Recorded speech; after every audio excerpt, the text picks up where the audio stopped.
Louvado seja Deus. Só o Senhor é Deus. Bem, hoje nós vamos ver a doutrina de Cristo. Tá? É a doutrina de Cristo. Essa doutrina de Cristo é a quarta e última do nosso módulo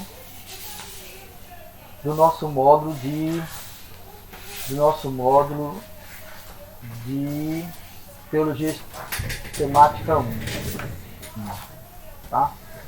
E aí então nós vamos então pensar na nossa avaliação. Aí a minha avaliação, ou a segunda avaliação, que é a primeira, foi sobre os atributos de Deus. A segunda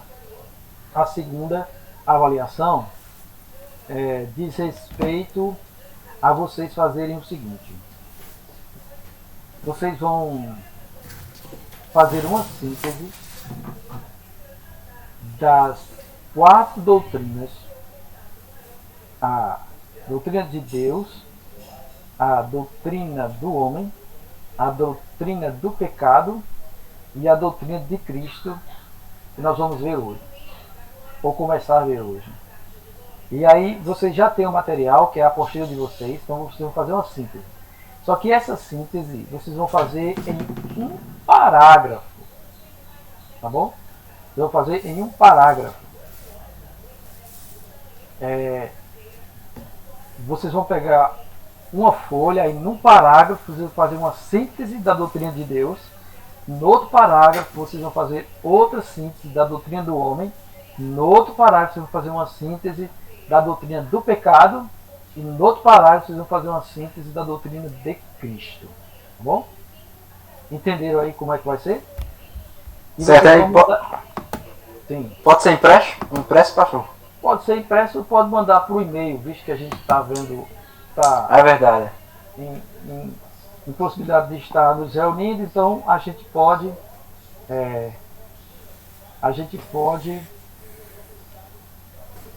Para a próxima semana, né? Exatamente, na próxima semana. Ok. Ok?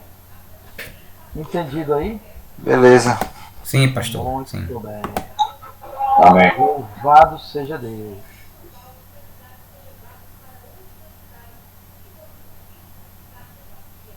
Bem, agora então vamos pensar, tá bom, na doutrina de Cristo. E segundo o material que eu entreguei a vocês, nós vamos começar ela pela divindade de Cristo. Eu vou compartilhar agora uma tela com vocês, para que a gente possa pensar nisso aí, tá?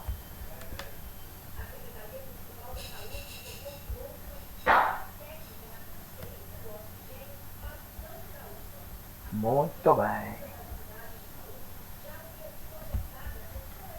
O primeiro ponto acerca da divindade de Cristo é que, em virtude de nós, como seres humanos, necessitar de voltar-se para Deus e ter comunhão com Deus, já que fomos criados para amar, servir a Deus e ter comunhão com Ele, e termos sido separados por conta do pecado, então houve a necessidade de Deus providenciar um meio pelo qual houvesse a reconciliação. Nós, quando estudamos a doutrina de Deus, vimos a questão de Deus ser um ser santo, e vimos também a ira dele contra o pecado. Vocês que fizeram o trabalho dos atributos de Deus contemplaram tudo isso aí. Vimos também a doutrina do homem e o que aconteceu com o homem em virtude da queda, e vimos a doutrina do pecado, no qual esse pecado que habita em todos nós faz separação entre nós e Deus. Daí então, Deus providenciou a entrada de seu Filho neste mundo, a fim de que ele pudesse nos reconciliar com Deus novamente. Aí, quando isso acontece, nós vamos perceber que esse Jesus, que nasceu no ventre de Maria, e ele já existia antes. Em virtude disso, se atribui a esse Jesus, ou o Filho de Maria, a questão dele ser um ser divino. Tá? Um ser divino. E nós encontramos na Escritura este ensinamento a partir do próprio Cristo, também a partir do Evangelho de João, da carta aos Hebreus, dos escritos do apóstolo Paulo, e a questão da prova de que ele ressuscitou e ele voltou para o seio do Pai, ou a prova da ressurreição. Então, esses são os pontos principais acerca disso. Então, este é um tópico interessante, porque no início da igreja cristã houveram pessoas que duvidaram da divindade de Cristo. E uma doutrina gnóstica afirmava o seguinte, que esse Jesus, ele era um homem, e de repente, em um momento de sua vida, o Espírito Santo desceu sobre ele, e eles querem afirmar que foi no momento do batismo de Jesus que isso aconteceu. Aí o Espírito Santo passa então a usar Jesus em todo o ministério que ele executou durante os seus 3 anos, e quando ele está para morrer na cruz, o Espírito Santo deixa ele, e ele então é crucificado. Essa é uma doutrina gnóstica, tá bom? Que foi combatida pelo apóstolo João e outros irmãos acerca de Jesus Cristo. Aí, diante disso, os teólogos levantaram então essa doutrina de Cristo para comprovar a sua divindade, de que ele também é Deus, semelhante ao Pai e também semelhante ao Espírito Santo. E, mediante isso, eles então sistematizaram essa doutrina. E o ponto inicial dessa doutrina diz respeito à autoconsciência de Jesus. Isso significa que o próprio Jesus tinha consciência de que ele era Deus, ou estava com Deus, era semelhante a Deus, que tinha a mesma glória do Senhor antes da fundação do mundo. Ele mesmo afirma isso. E nós então temos esses textos, tá bom, que falam acerca disso. Em Mateus capítulo número 13, verso 14, ele vai atestar acerca disso. Eu vou pegar a Bíblia aqui para ler com vocês, tá bom? Mateus capítulo 13, verso 14.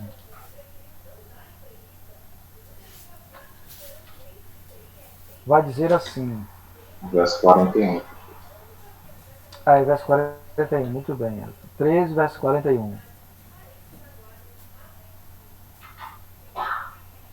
Amém, Alvarito, seja bem-vindo. Mateus 13, 41 diz assim: mandará o Filho do Homem os seus anjos, que ajuntarão do seu reino todos os escândalos e os que praticam a iniquidade, e os lançarão na fornalha acesa. Ali haverá choro e ranger de dentes. Então, observe que o próprio Jesus, quando está falando sobre a parábola do joio e do trigo, ele está explicando aos seus discípulos essa parábola.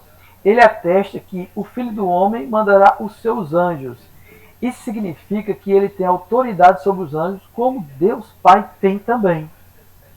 Então, este é um dos pontos acerca de que ele é Deus e que ele tem autoridade sobre os anjos, que são seus ministros, para executar as suas tarefas ou os seus mandatos.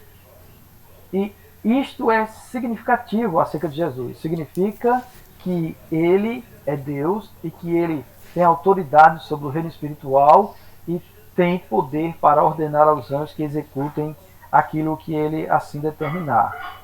Ainda existem outras reivindicações feitas por Jesus nos evangelhos que a gente pode pensar. A primeira delas é a alegação de perdoar pecados. Em Marcos capítulo 2, em Marcos capítulo 2,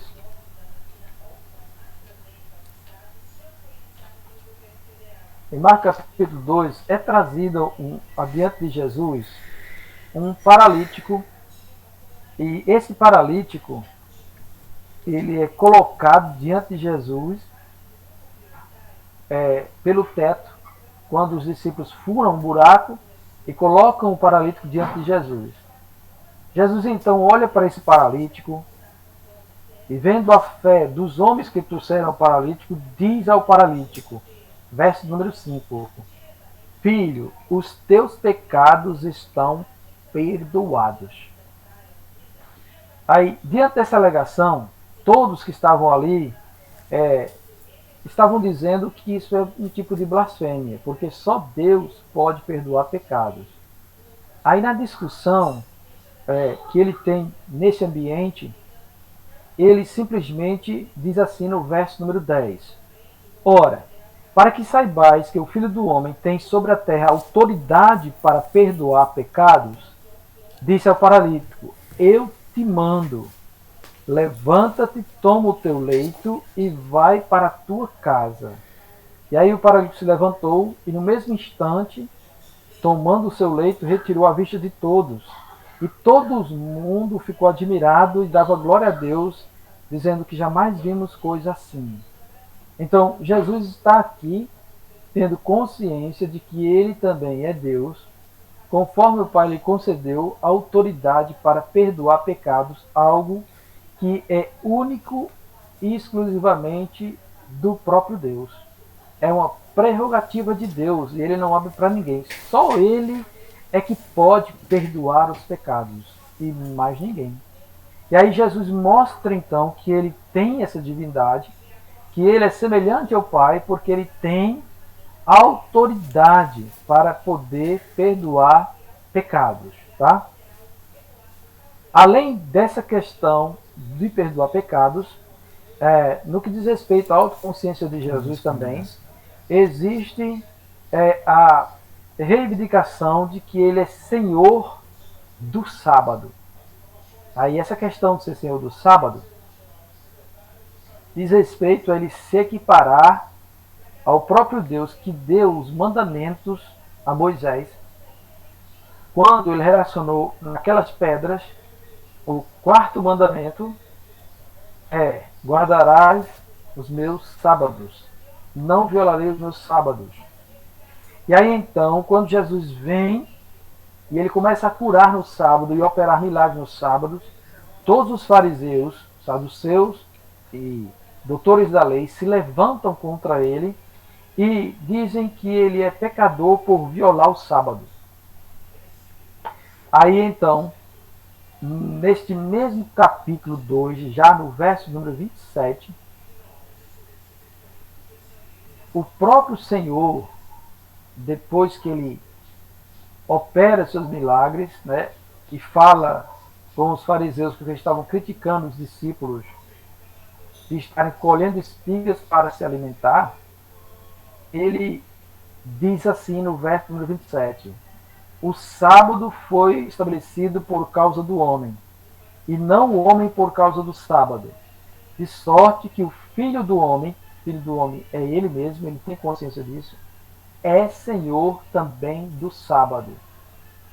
Então aqui nós encontramos a prerrogativa de que Jesus tem autoridade, tá, para realizar essas curas no sábado e falar aos homens como é que eles devem viver essa questão do descanso do dia do Senhor e de servir ao Senhor nesse dia também. Então, nesse momento que ele diz que é Senhor do sábado, ele está reivindicando um direito de redefinir o valor do sábado segundo a vontade de Deus, se equiparando igual a Deus. Além disso, tá? Um outro aspecto dessa autoconsciência de Jesus é que ele alega possuir um relacionamento íntimo e incomum com o Pai. Quando ele usa essa própria expressão Pai, em várias orações de Jesus, ele começa Pai. Quando ensina a orar, ele instrui aos seus discípulos chamarem Deus de Pai. Pai nosso que estás no céu. Quando ele vai ressuscitar Lázaro, em João capítulo 11, ele diz: Pai, bem sei que sempre me ouves. Então, este uso, tá, de se fazer um com o Pai e de chamar Jesus de Pai, como descreve João 10, 30, João 8, 58, ele vai alegando então essa intimidade com Deus e vai atestando que ele é também, ou possui também, a mesma natureza e essência de Deus. E é isso que os fariseus ficam irados com ele e procuram condená-los. Se você lê os capítulos finais dos evangelhos, onde Jesus é preso e levado ao sinédrio para ser julgado, a condenação é porque ele blasfemou por ter dito que ele era filho de Deus, ou se fazer filho de Deus, tá bom? Então, esse aspecto da divindade de Jesus, dessa autoconsciência que ele tem, demonstra, prova de que ele é divino, tá? Atesta que ele é divino. Mas não é somente Jesus que faz isso também não. Os seus apóstolos também reconhecem que ele é divino e escrevem sobre eles.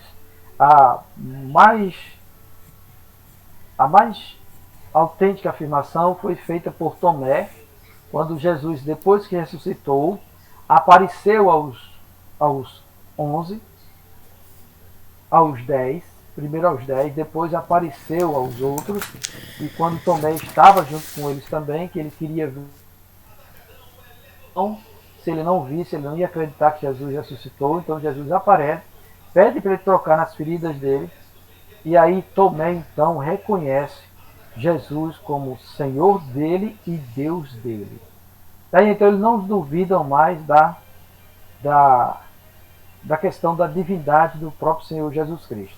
Também Pedro alegou isso quando o próprio Jesus foi indagar aos seus discípulos, perguntando a eles lá em Mateus capítulo 16, quem era o Filho do Homem. O que os outros dizem que eu sou? E aí Pedro se levanta e diz, uns dizem que é Jeremias, não. Os discípulos dizem, uns dizem que é o profeta, outros dizem que é Elias, outro diz que é o profeta prometido lá de Moisés. E aí Jesus pergunta para eles, e vocês, quem dizeis que eu sou? Pedro se levanta e diz, tu és o Cristo, o Filho do Deus vivo. Então, daí então, eles entenderam que Jesus, tá bom, era divino, ou era Deus, era filho de Deus, portanto divino. Aí, em virtude disso, também nós vamos encontrar, esses foram os textos que eu mencionei para vocês antes, tá bom? Nós vamos encontrar também, no Evangelho de João, a descrição acerca disso também. No Evangelho de João, no capítulo 1, e eu vou primeiro pegar isso aí, tá bom? No capítulo 1, é dito que o verbo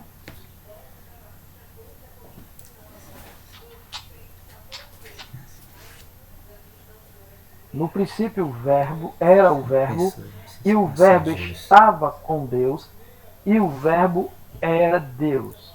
Ele estava no princípio com Deus. Então nós já de antemão vemos o próprio João atestar a divindade do Senhor Jesus Cristo por estas palavras. E no verso 14, ele fala que este verbo se fez carne e habitou entre nós. Então ele liga a divindade de Jesus, ou o Filho de Deus que existia antes, com o Jesus, homem que encarnou e estava presente no mundo também. E no capítulo 10, no verso de número 31, deixa eu ler aqui para vocês, capítulo 10, verso de número 31,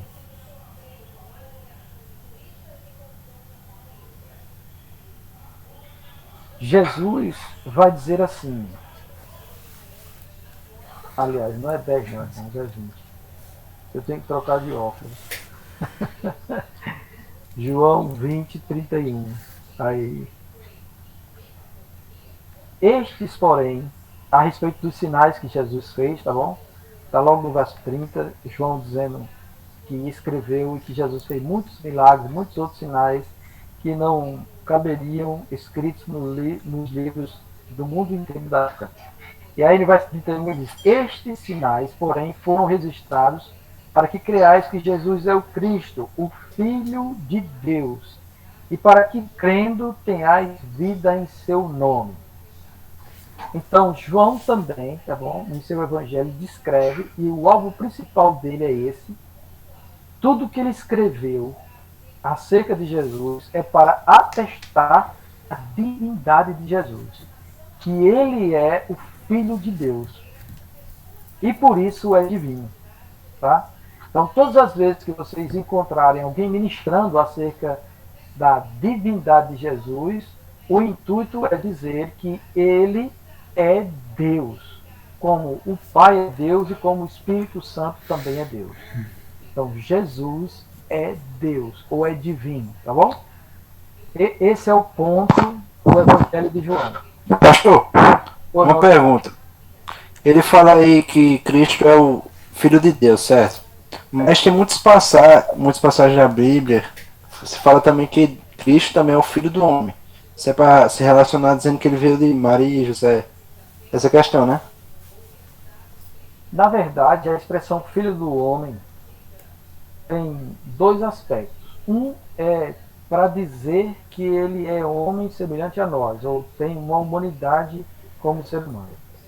E aí, nesse ponto que você disse acerca dele ser filho de José e Maria, pode ser encaixado nisso. Na questão de José, a gente já sabe que José ele é pai de criação de Jesus.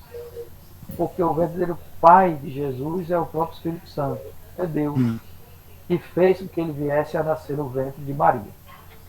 Já o outro aspecto é ligar a profecia de Daniel, que fala sobre o Filho do Homem, quando ele recebe a revelação dos últimos dias, do julgamento de todos os seres humanos.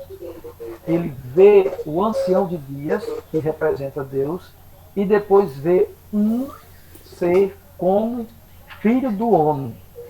E que esse filho do homem recebeu autoridade para julgar.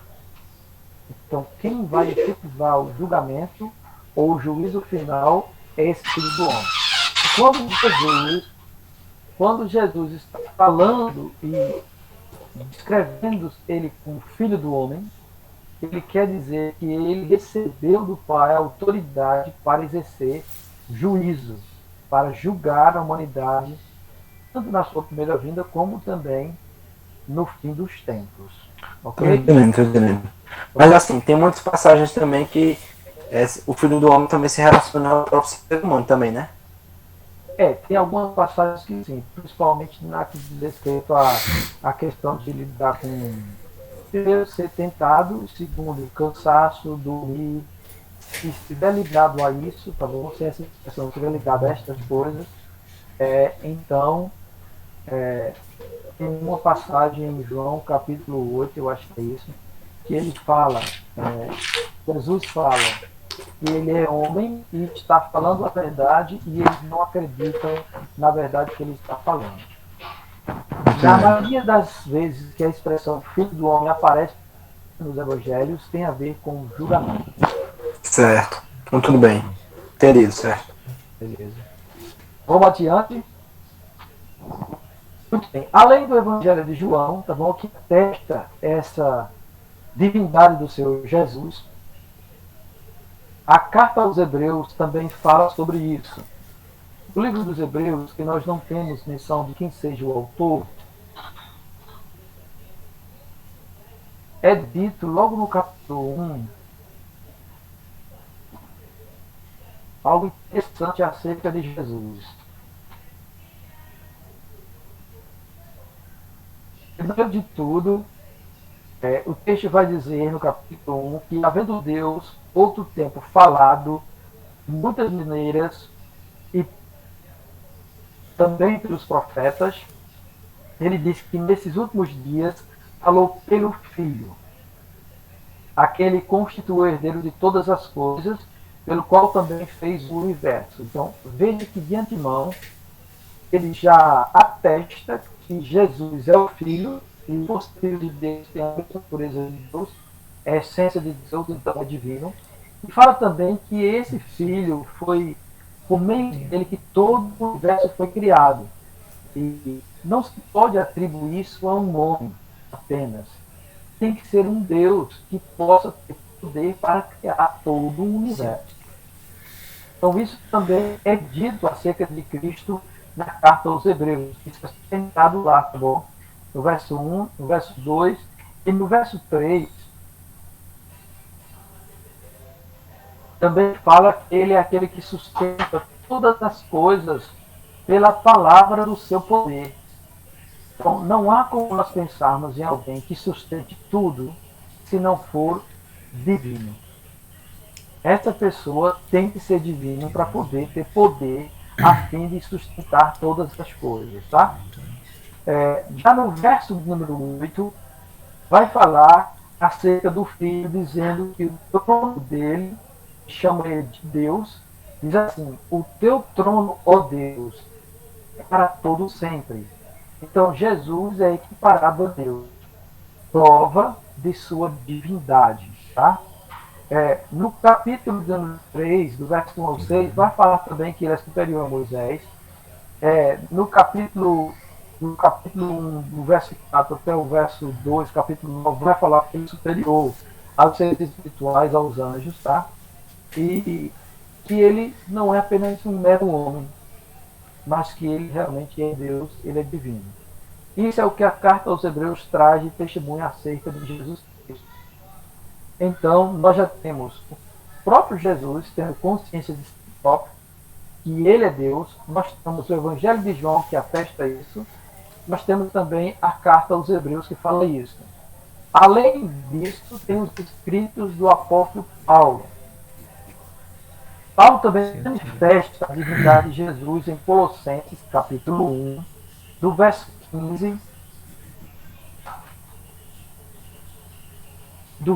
15, ao verso número 20. Ele diz assim: este é Jesus, é a imagem do Deus invisível, o primogênito de toda a criação, pois nele foram criadas todas as coisas, nos céus e sobre a terra, as visíveis e as invisíveis, sejam tronos, sejam soberanias, quer principados, quer potestade, tudo foi criado por meio dele, para ele. Ele é antes de todas as coisas, nele tudo subsiste.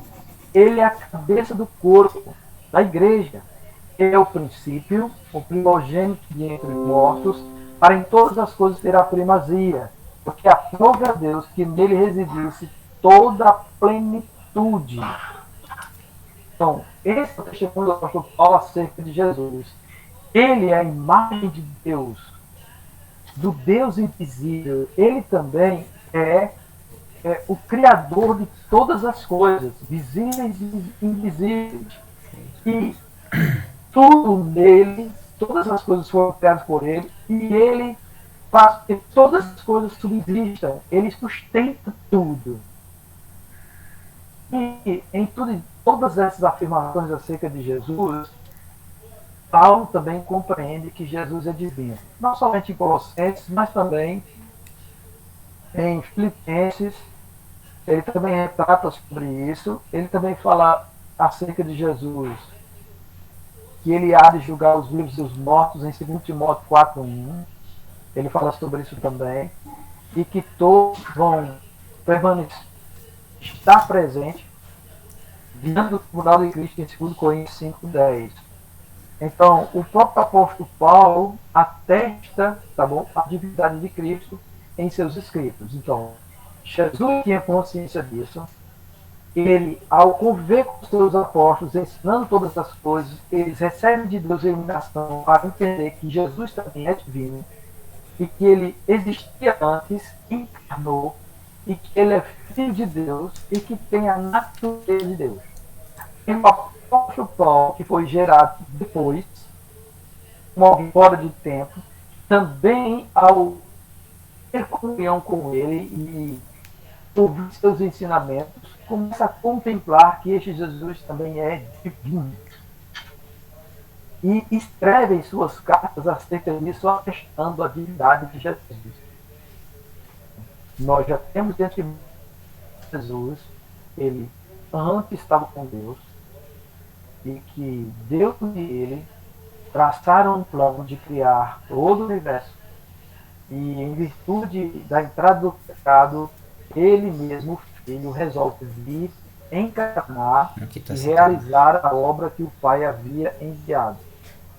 E ele, mesmo estando em forma humana, tinha consciência de que ele era filho de Deus e que, antes de tudo, ele gozava de toda a glória que o Pai também tinha antes da fundação do mundo.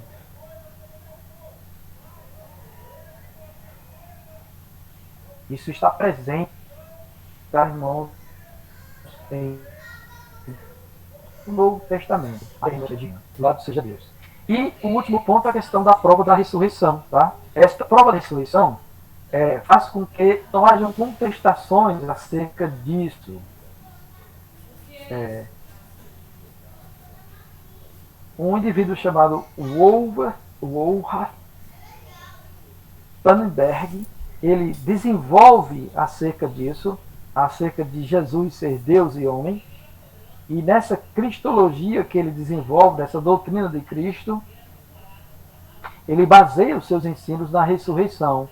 E o argumento dele, tá bom, é que a ressurreição de Cristo e sua ascensão atestam, tá, que realmente Jesus era divino e que ele volta para o seio do Pai.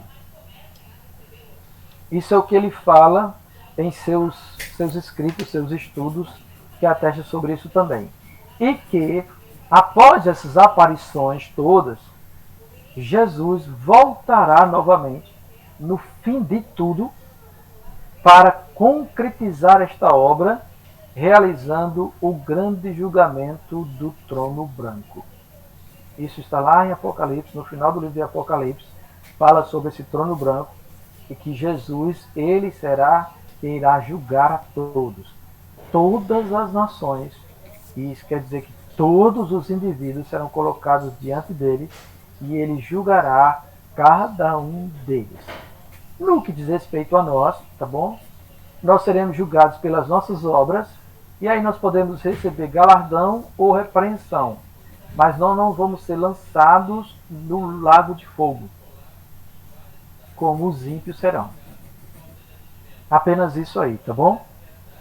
Aí, quanto às implicações da divindade de Cristo, o primeiro ponto, tá bom, é que nós podemos ter conhecimento real de Deus. Se Jesus ele não tivesse vindo ao mundo, e ele, como Deus, sendo plenamente Deus, tivesse comunhão com os homens a ponto de quem vê a ele, vê o Pai, que foi essa afirmação que ele fez, quando ele estava discussando com os seus discípulos, já para ser entregue, para ser crucificado, para ser preso e levado à morte. Ele discorre com os seus discípulos, e aí os discípulos perguntam: Senhor, mostra-nos o Pai. E ele mesmo diz: quem vê a mim, vê o Pai. Ou quem me vê a mim, vê o Pai. Essa é a expressão que ele usa, tá? E aí ninguém mais pôde revelar a Deus como Jesus. Somente Jesus é capaz de realmente revelar Deus a nós. Então a gente pode ter conhecimento real de Deus a partir de Jesus Cristo. Essa é a primeira implicação da divindade de Cristo. A segunda é que a redenção está à nossa disposição. Visto que a morte de Cristo é suficiente para perdoar os pecados do mundo inteiro e de todos os tempos, então isso significa que há uma possibilidade de termos vida ou de sermos redimidos. E essa possibilidade está em Jesus. Ele é o único caminho, ele é a verdade e ele é a vida. E ninguém pode ir a Deus se não for por meio dele. Somente por meio dele. Ele é aquele que promove a nossa redenção. Somente ele, tá bom? A terceira implicação é que Deus e a humanidade foram religados. Se ele veio e executou toda a obra que o Pai designou para executar para nos reconciliar com Deus, então isso significa, tá, que nós somos religados com Deus. E hoje os cristãos têm comunhão com Deus por meio de Jesus Cristo, por causa de sua obra vicária e por causa também de sua intercessão, de toda a graça que foi trazida por ele também. Então, o próprio Senhor, ele veio da parte de Deus para nós, ele removeu o escrito de dívidas, ele retirou a barreira do véu que havia, e agora nós temos um novo e vivo caminho, que é isso que o autor de Hebreus fala. Temos um novo e vivo caminho aonde nós podemos entrar na presença dele, ou diante do trono da graça, para receber graça e misericórdia. E a última implicação é que é correto, em virtude disso, também adorar a Cristo. Então, nós damos glória a Deus, mas também podemos dar glória a Jesus. Nós podemos adorar a Deus, o Pai, nós podemos adorar também o Filho, e nós podemos também adorar o Espírito Santo, porque eles são Deus. Então, eu posso dar glória a Deus, posso dar glória a Jesus e posso dar glória ao Espírito Santo também, porque eles, os três, são o único e verdadeiro Deus, tá? Diante disso também. É tanto que você vai observar na Escritura, algumas pessoas chegam a adorá-lo. A mulher que estava com fluxo de sangue, quando ela passa por trás da multidão e ela coloca no seu coração de que se tocasse na veste de Jesus, ela seria curada de sua enfermidade, e ela faz isso, e ela sente que foi curada, e Jesus também sente que saiu o poder dele para curá-la. Ele pergunta quem tocou, e como havia uma multidão apertando ele, Pedro diz que, Senhor, como o Senhor pergunta? Não, alguém me tocou, porque eu senti que de mim saiu virtude ou poder. E aí essa mulher, ela se prostra e adora o Senhor Jesus, e o Senhor Jesus recebe a adoração dela, como também recebe do cego, como recebe de todos aqueles que se prostram e que a Escritura diz que adorou a ele. E se fosse um ser humano comum, não receberia adoração, porque só devemos adorar a Deus. Então é correto, tá bom? Diante dessa verdade da divindade de Cristo, nós adorarmos também a Cristo. Alguma pergunta sobre a divindade de Cristo até aqui? Pastor, eu tenho só uma pergunta nesse finalzinho, quando o senhor falou aí. Que todos eles, Jesus recebeu a adoração de todos eles, que o senhor falou. A mulher do fluxo de sangue, o cego. Mas assim, por exemplo, Deus recebe a adoração de uma pessoa que está em pecado? Não, é preciso que essa pessoa se reconcilie com Deus para que Deus possa receber a adoração. Certo. Quando a gente diz isso, quando nós olhamos para essas pessoas se prostraram ante a Cristo, o ato de prostrar-se já é um reconhecimento do senhorio dele, e é também um ato de humilhação da pessoa que se prostra, reconhecendo que ele é menor, que ele é pecador em relação a essa pessoa que está se adorando. Aí quando você fala assim, Tiago, vamos botar em termos atuais, tá bom? Você sabe de alguém que está no pecado e que essa pessoa vai para a igreja. E lá louva a Deus. Ou diz que adora a Deus. Tá bom? Então, essa pessoa que está em pecado, embora que ela pratique atos de adoração, a adoração dela não é recebida por Deus por causa da falta de arrependimento que essa pessoa não demonstra diante de um Deus que é santo. Ok. Nesse ponto, essa adoração não é recebida pelo Senhor. Ok, certo. Ok? Entendi. Tudo bem. Vamos falar agora sobre a humanidade de Cristo. A humanidade de Cristo é algo que não atrai muito as pessoas, não. Mas nós devemos atentar, tá bom, para a importância dessa doutrina, ou do fato de Jesus ter se tornado um ser humano como nós.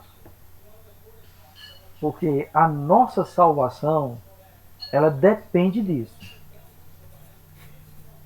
Quando Paulo, em Romanos capítulo 5, traça um paralelo entre o primeiro homem, que é Adão, e o segundo Adão, que é Jesus. Ele vai falar sobre o modo pelo qual o pecado entrou e o modo pelo qual o pecado pode ser removido. Então, ele fala por que nós somos condenados ao inferno, à perdição, por causa do pecado de um homem, e por que nós podemos ter salvação e vida eterna, por causa da justiça de um homem. Então, como a condenação nossa ao inferno se deu por um homem, nossa salvação só poderia acontecer por meio de um homem. E como Adão era o representante da raça humana, agora Cristo, como segundo Adão, é o representante do povo do Senhor, daqueles a quem Deus salva, ou dos eleitos, vamos dizer assim, tá bom? Agora, eu não vou tratar especificamente de eleição, predestinação, essas coisas aqui. Isso será visto na doutrina da salvação em Teologia Sistemática 2, tá?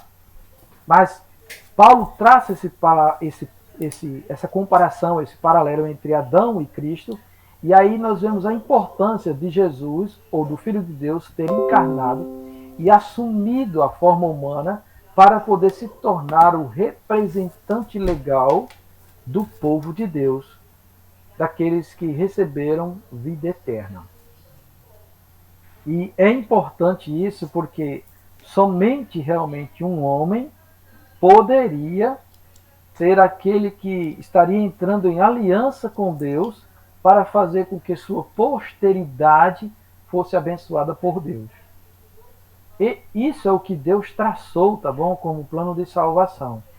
E nesse plano de salvação existe o pacto da redenção e o pacto das obras.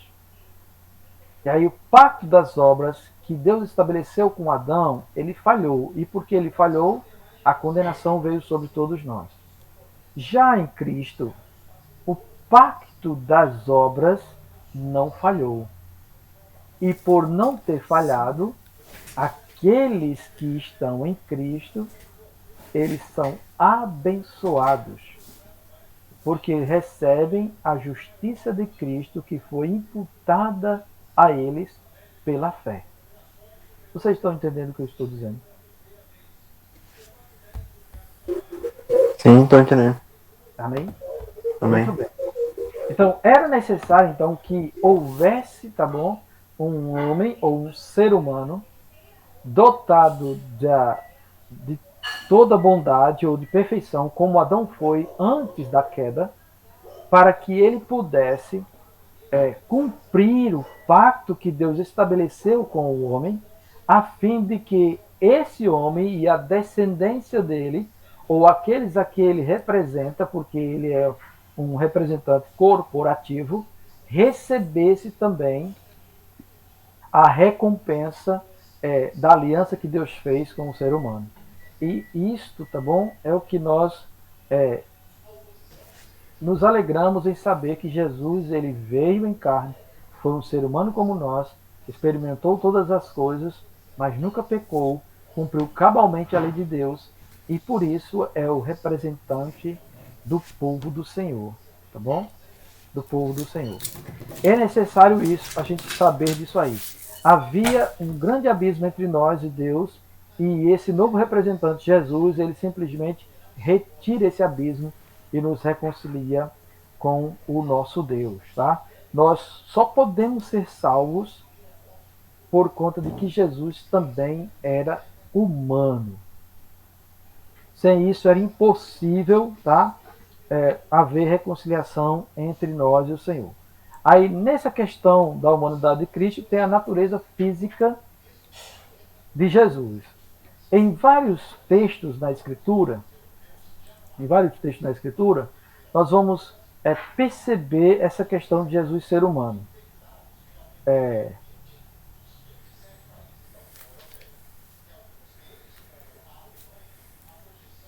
Em Lucas capítulo 2, verso 52,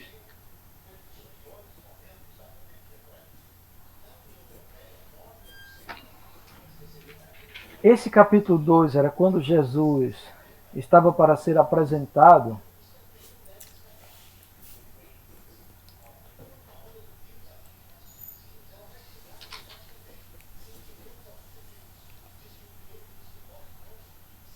depois que Jesus foi apresentado no templo, tá? E que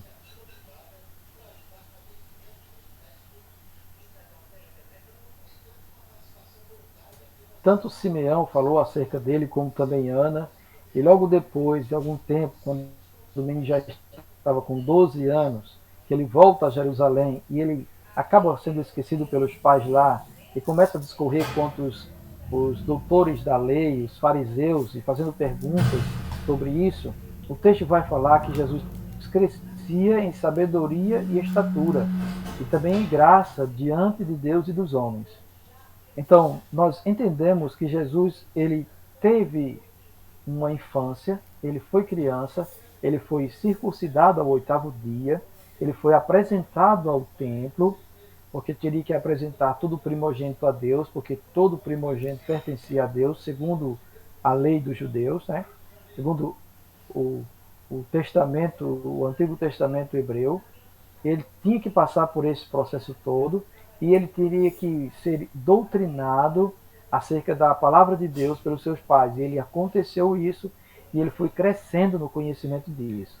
É óbvio que também, por conta de sua divindade, ele compreendia muito mais acerca da própria palavra que ele revelou aos seus profetas para escreverem acerca dela, que ele sabia fazer questões que realmente mexessem com a consciência daqueles homens que pareciam entender a palavra.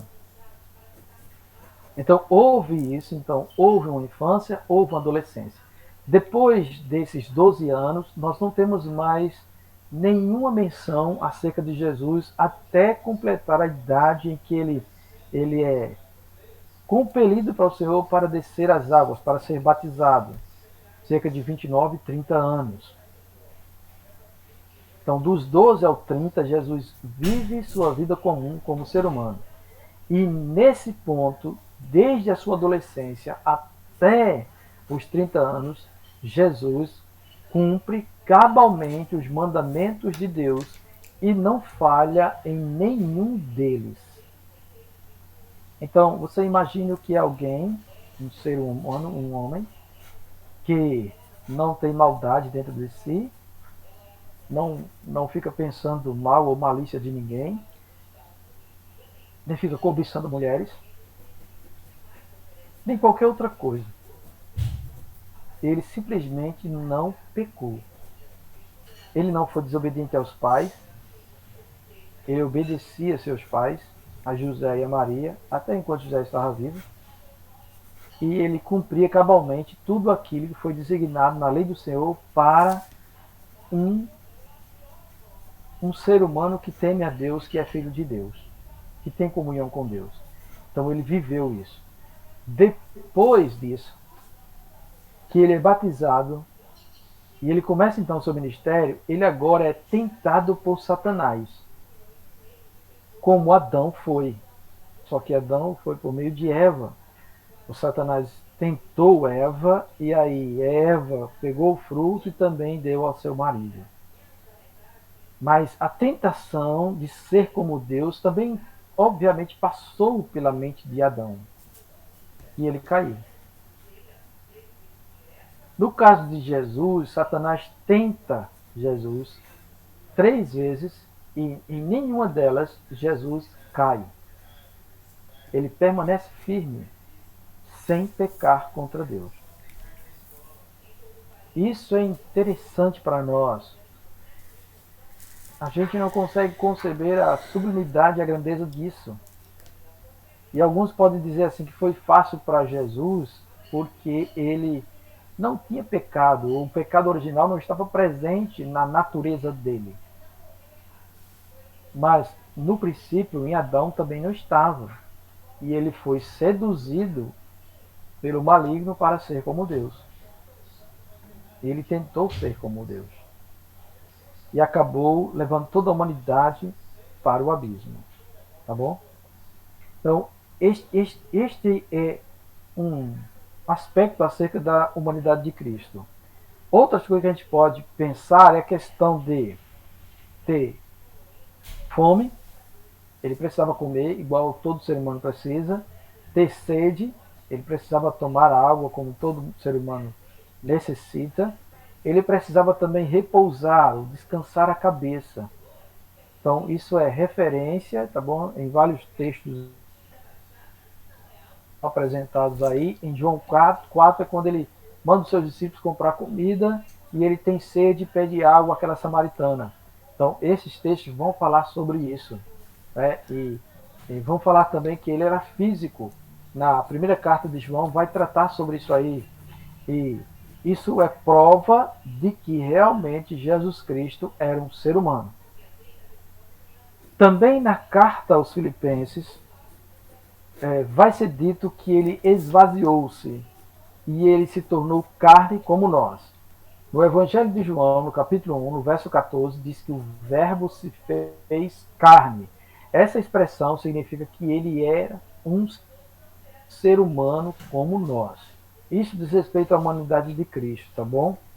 Então Jesus, ele tinha um corpo físico, um corpo de um ser humano, passou as mesmas necessidades que nós, sofreu muitas tentações semelhantes a nossas, mas não pecou. E esse é o outro aspecto acerca de Jesus, da humanidade de Jesus, a impecabilidade dele. O texto de Hebreus vai falar sobre isso no capítulo de número 4. Hebreus, capítulo 4.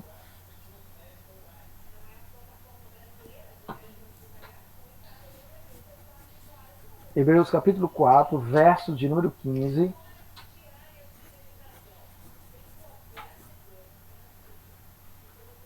Vai falar assim: porque não temos um sumo sacerdote que não possa compadecer-se das nossas fraquezas. Antes foi ele tentado em todas as coisas à nossa semelhança, mas sem pecado. Então, ele agora, por ser o sumo sacerdote, sabe como interceder por nós, porque ele passou as mesmas tentações que nós, sabe o que nós experimentamos em nossa carne e pode interceder a Deus por nós nessa área ou nessa situação. Entretanto, ao contrário de nós, ele não pecou. Em nenhuma tentação ele caiu. Algo que realmente muitas vezes nós não conseguimos escapar, em muitos casos e em muitas maneiras também. Agora, pensando sobre essa impecabilidade e essa questão dele interceder por nós, é como se Jesus ele tivesse a exata noção do que nós somos. Uma coisa é alguém estar de fora, olhando para nós e, ao olhar para nós, contemplar certos sofrimentos e aflições que a gente passa.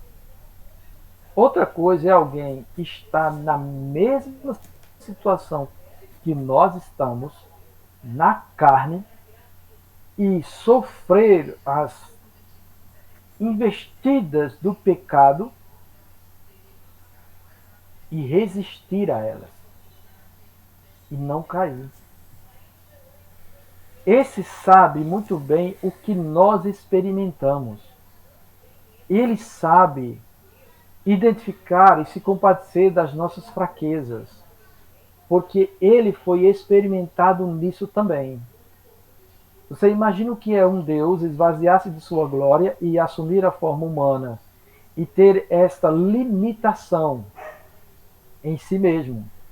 A limitação de não poder preencher com sua onipresença todos os ambientes porque está em forma física e está ali delimitado em uma forma humana e está olhando e experimentando dores, aflições, sede, fome, coisa que muita gente está passando hoje.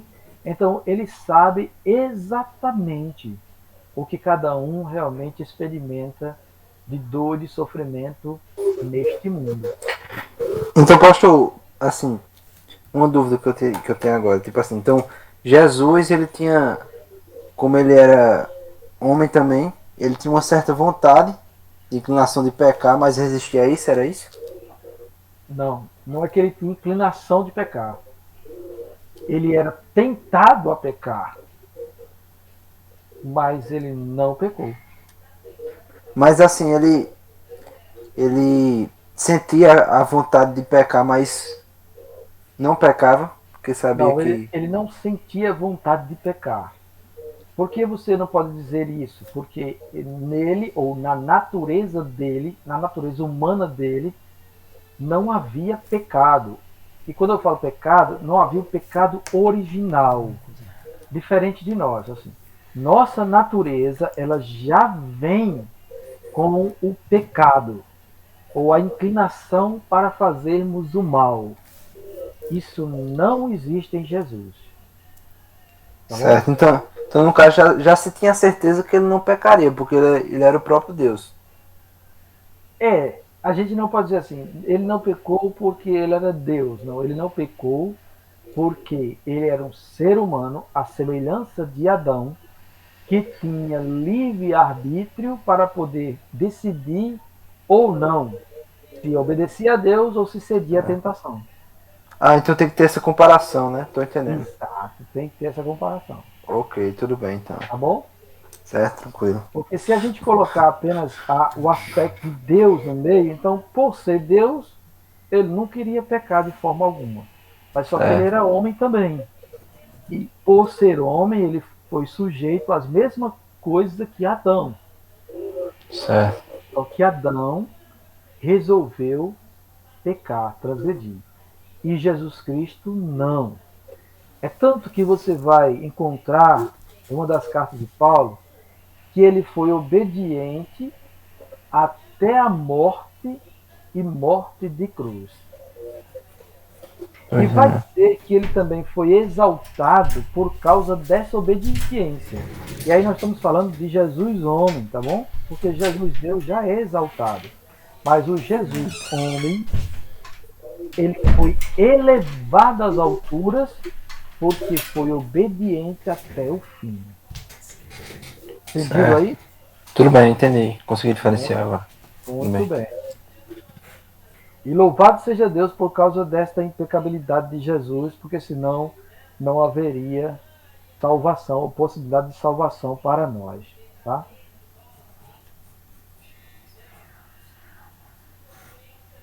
E quais as implicações então da humanidade de Cristo? A primeira delas é que a morte expiatória de Jesus pode ser, ou pode de fato ter proveito para nós.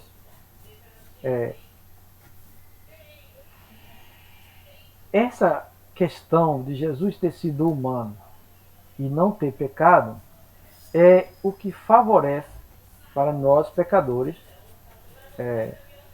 receber o perdão dos nossos pecados por conta de que ele, por ser sem pecado, ofereceu o mais excelente sacrifício a Deus. Ele ofereceu a si mesmo, tá bom? Então, esse oferecer-se em sacrifício a nosso favor providencia um proveito ou a vida eterna para nós, tá? A segunda aplicação ou implicação é que Jesus pode realmente ter empatia conosco e interceder por nós. Essa questão de ter empatia é saber graus de sofrimento que cada um de nós vivenciamos, porque ele também sofreu na terra. Ele sofreu rejeição, muita gente sofre por isso. Ele sofreu dores, ele foi fustigado, foi esbofeteado, foi agredido. Então ele sentiu dor, como muitas outras pessoas sentem também. Colocaram um coroa de espinho na cabeça dele e bateram com uma vara nessa coroa que lhe furou a cabeça, obviamente. Cravaram suas mãos, seus pés, ele sentiu dores, foi torturado. Então ele sabe o que é sentir dor, ele sabe o que é ser rejeitado, ele sabe o que é sofrer, e ele pode realmente ter empatia para conosco e interceder por nós também. Uma terceira implicação é que Jesus ele manifesta a verdadeira natureza da humanidade. Então, além de Adão antes da queda, somente Jesus mostra para nós o que é um ser humano de verdade, ou um ser humano bom. É aquilo que realmente Deus deseja ou desejava ter acontecido com toda a humanidade se Adão não tivesse pecado. É em Jesus que a gente vê a verdadeira humanidade, tá? Ou o ser humano verdadeiro, nós podemos reconhecer em Jesus, tá? Ele também, como quarta implicação, é o nosso exemplo. Então nós devemos ser semelhantes a ele. Nós estamos sendo conformados à imagem dele. Ele é o primeiro dentre muitos outros irmãos. Então a gente precisa se espelhar em Jesus para sermos um ser humano que realmente agrade a Deus. Ele é o nosso maior exemplo. Em quinto, a natureza humana também é boa, porque Jesus é bom. Então, embora nós tenhamos pecado, mas em nós existe certa bondade. E no fundo, tá bom? Por causa de Cristo, nós podemos perceber que o ser humano é bom. Ele deveria ser, aliás, toda a humanidade deveria ser como Jesus. Né? E, por fim, a última implicação é que Deus não é totalmente transcendente. Essa questão de ser transcendente é a questão dele estar distante de nós, ele ter criado tudo aqui e nos abandonado. Não, ele está bem próximo de nós e ele se relaciona conosco. E ele fez isso de forma pessoal por meio de Jesus Cristo. Jesus Cristo, por ter vindo a este mundo e viver entre nós como uma verdadeira pessoa humana. Então, significa que Deus está próximo e Deus se relaciona conosco como um ser pessoal, tá? Pessoal. Então, é isso que nós temos acerca da divindade e da humanidade de Jesus Cristo, tá? Bem, aí o que é que falta para nós, tá?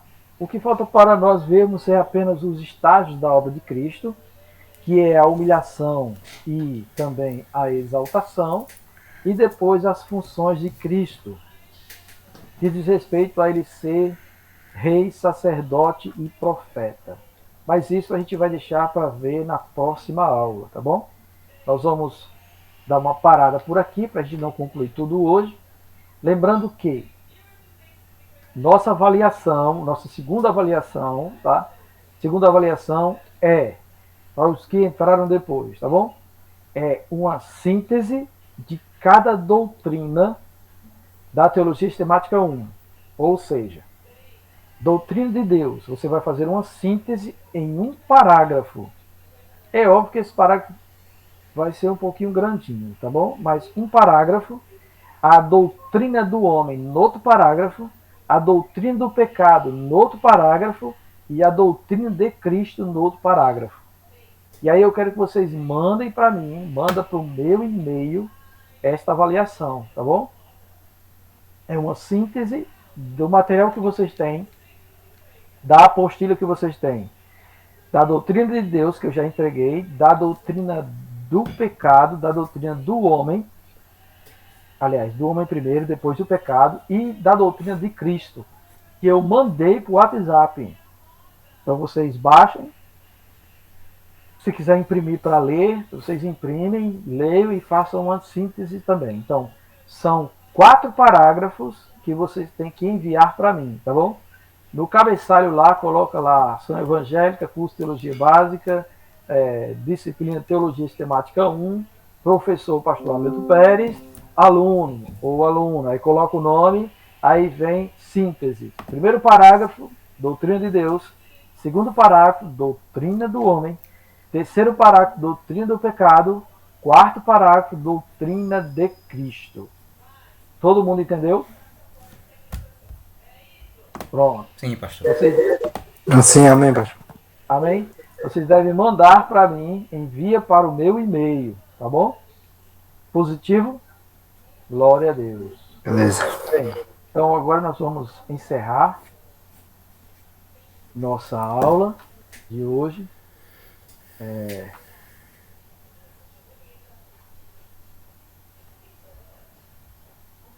Rodrigo, tá dando certo a gravação aí?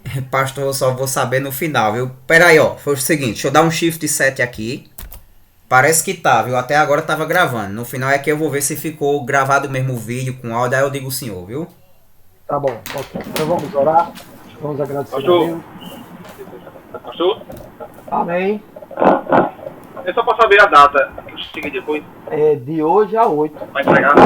É o último dia de aula Ok. semana que vem. Tá bom? Ok. Amém. Vamos orar. Querido Deus, nós queremos te agradecer, Senhor, por mais este dia, por esta noite, ó Deus, que o Senhor nos concedeu a oportunidade de estarmos aprendendo mais um pouco acerca do Senhor Jesus Cristo. E que o Senhor, ó Deus, firme, Pai, este conhecimento em nosso coração, para que nenhum outro vento de doutrina ou falsa doutrina possa, Senhor, corromper o nosso entendimento e nos desviar da tua verdade. Abençoa, Deus, meus irmãos, dá uma noite de sono reparador e abençoa a semana deles, livrando-os do mal, em nome do Senhor Jesus Cristo. Amém. Amém? Amém. Amém. Amém. Paz do Deus Senhor. abençoe vocês, tá bom? Paz do Senhor. Amém. Amém.